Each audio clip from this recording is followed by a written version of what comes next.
Hello and thanks for joining us from our studios in Tel Aviv. Coming up in today's newscast, 5 terror attacks hit Israel today. The Islamic State issues a direct threat to Israel, and ILTV has an exclusive interview with a member of the Knesset. I'm Natasha Kirchak here with the latest news in Israel.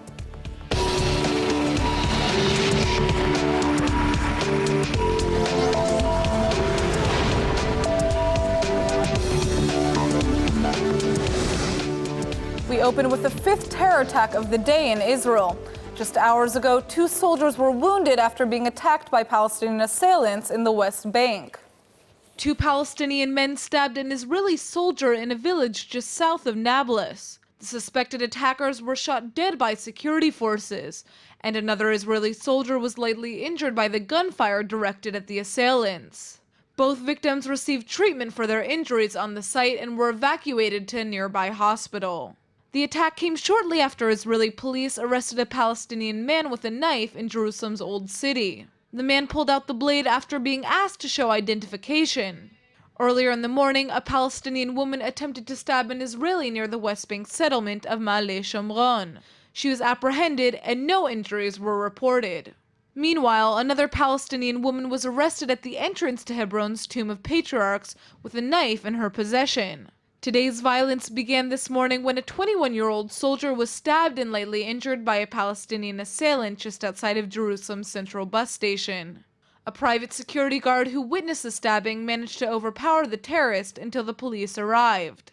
The assailant was later identified as a 30-year-old resident of the West Bank who possessed an Israeli identity card. Paramedics administered first aid to the wounded soldier and evacuated him to a nearby hospital. The leader of the Islamic State has issued his first explicit threat against Israel.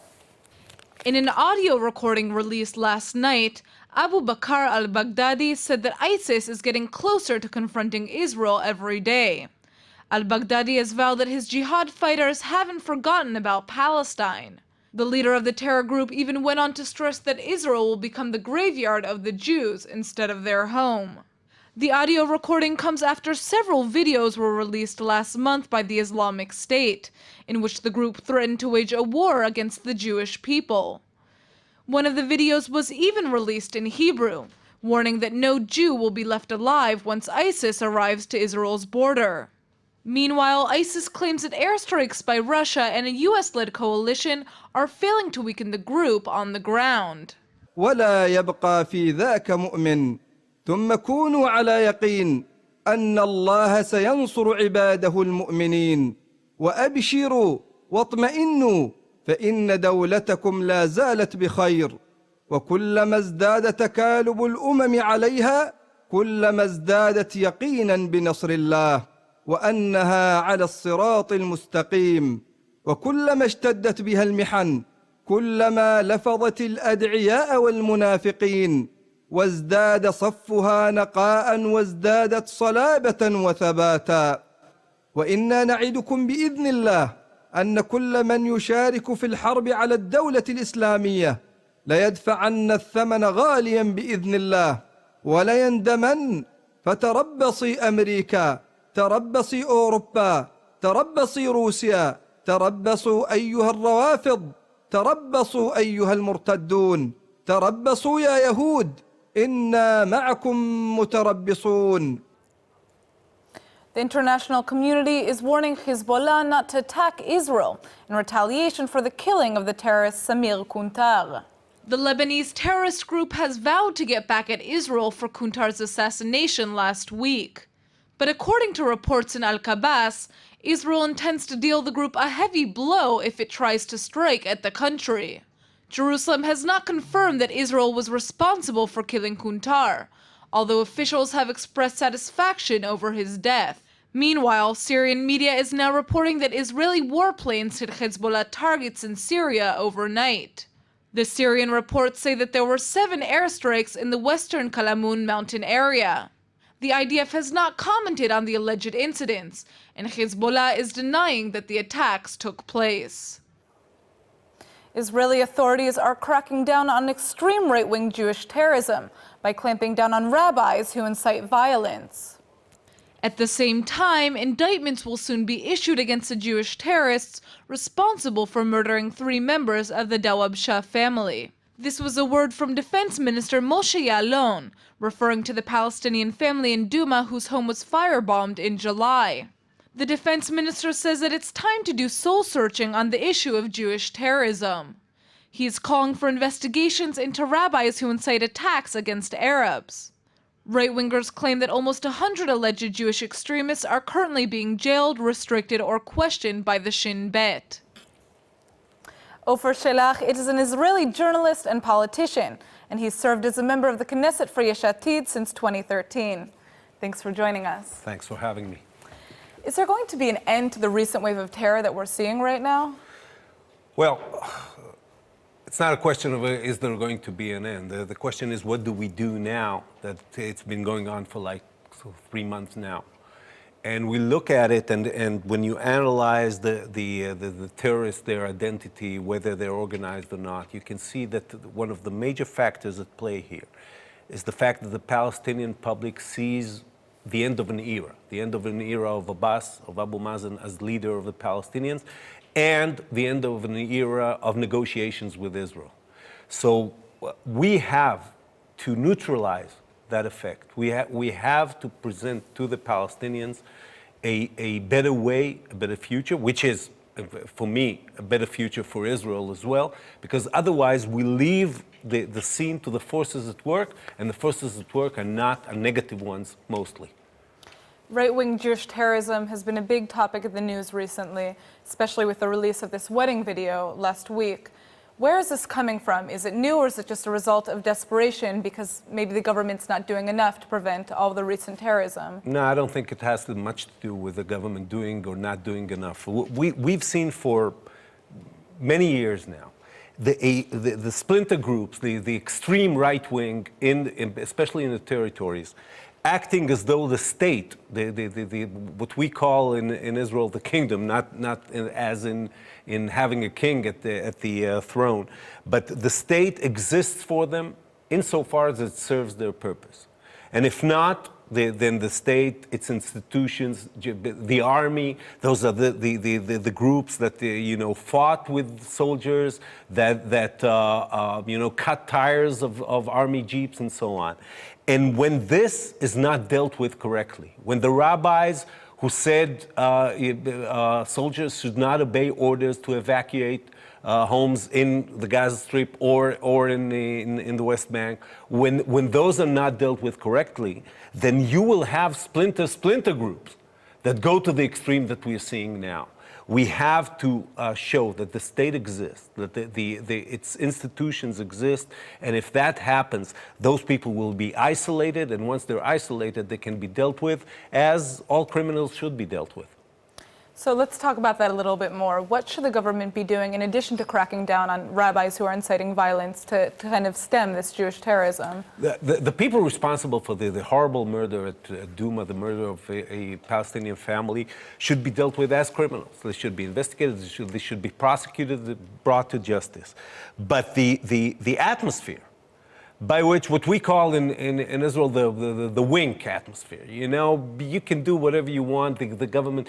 Back in 10 years ago, when certain rabbis said that orders to evacuate people from their homes in the Gaza Strip should not be obeyed, those rabbis were not dealt with. Certain rabbis who openly discussed the question of when is it allowed to murder a Palestinian should be dealt with for incitement. If you do that, you isolate what I call the splinter groups, and then you deal with them as common criminals, and they are very few in number. It's a couple of dozens who are actively engaged in that, and Israel has enough force to deal with them as it should. So you talked a little bit about the army now as well. We can see that all of Yesh Atid's efforts to draft ultra-Orthodox Jews into the army are going into vain with all these protests that are happening. Why is this happening? What's happening right now? No, the problem is not the protest. The problem is that the law we passed in the last Knesset, after months of discussion, both at the governmental level and the parliamentary level, and which actually increased the numbers of Haredi, of ultra-Orthodox who went to the army. The number grew by 60% from the time the law was passed till now. Now this coalition, under pressure from the ultra-Orthodox parties, sort of changed it back. And now for 8 years now, till 2023, basically there's no reason for any Haredi to join the army. Now there are forces within the Haredi community, within Haredi society, forces at work which bring more young people to join the army, and I think those should be encouraged. But on the other hand, it should be clear that in the short term and long term, the equality between citizens, the fact that everybody has to go to some form of service or other, should be maintained by the government. Otherwise, this will not hold. And this is what we are trying to do now. We're trying to protest. We went to the Supreme Court. And basically, personally, I don't even think this change in law passed by this government is going to be ratified by the Supreme Court. I think it's going to be brought down by the Supreme Court. Speaking of the army, last month we actually heard about major plans to downsize. It's a funny thing to talk about now given the recent wave of violence and also these efforts to kind of bring more Haredi Jews into the military. No, it's not downsizing. It's it should be clear. You know, people who were in countries where the army is not a conscript army as it is in Israel, but it's volunteers, paid volunteers. Look at downsizing as though we're firing people from their jobs, or we're downsizing a factory or something. We're not talking about we're talking about a smaller number, somewhat, slightly smaller number of officers at certain points, and this is to make the army more efficient. The budget is in fact going to grow, and I hope the efficiency is going to grow. I'm in the Knesset. I'm the chairman of the subcommittee that deals with the force structure of the IDF, and we are overseeing this very closely. I think the plans by the current chief of staff are good. I think they're going to create a better, more efficient, and not necessarily a cheaper army. So I think he's moving in the right direction. Thank you so much for joining us. Thank you. An Ethiopian-Israeli family is charging the Hamas with hypocrisy. The terror group has accused Egypt of executing a mentally ill Palestinian, even though Hamas is reportedly holding their mentally ill son captive. Hamas has accused Egyptian forces of needlessly killing a mentally ill Palestinian, who waded into Egyptian territory from the sea completely naked. And now the family of Israeli-Ethiopian Avraham Mengistu is slamming Hamas for hypocrisy. Mengistu is reportedly mentally ill, and he crossed into the Gaza Strip last September. He's apparently being held by Hamas, although the terror group denies it. There's been no word of Mengistu's condition since his disappearance. His family has issued a statement saying that it's a height of hypocrisy for Hamas to hold their mentally ill son captive while demanding prosecution for the murderers of a mentally ill Palestinian. Two Israeli windsurfers are reportedly being denied visas to compete at the Youth Sailing World Championships in Malaysia. The Israeli Sailing Association says that Yoav Omer, Noidrihan, and their coach Meir Yaniv will not be attending the event, which begins on Sunday, all because they have not received visas. Malaysia's Youth and Sports Minister says the visa decision was based on existing policies by the Malaysian government, which does not have diplomatic relations with Israel. World Sailing is now investigating the reports, and the organization says that it expects the organizing authority of the event to allow all sailors from all nations to compete on an equal basis. The Youth Sailing World Championships have been held for the past 44 years.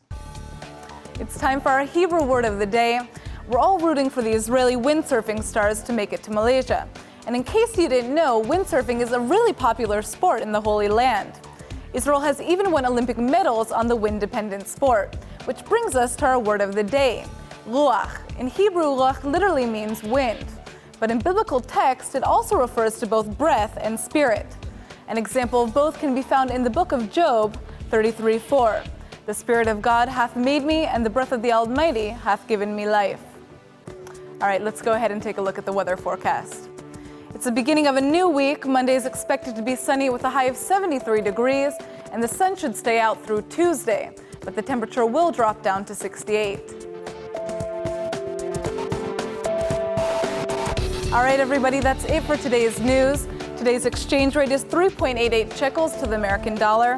Remember to sign up for our daily newsletter at ILTV.tv.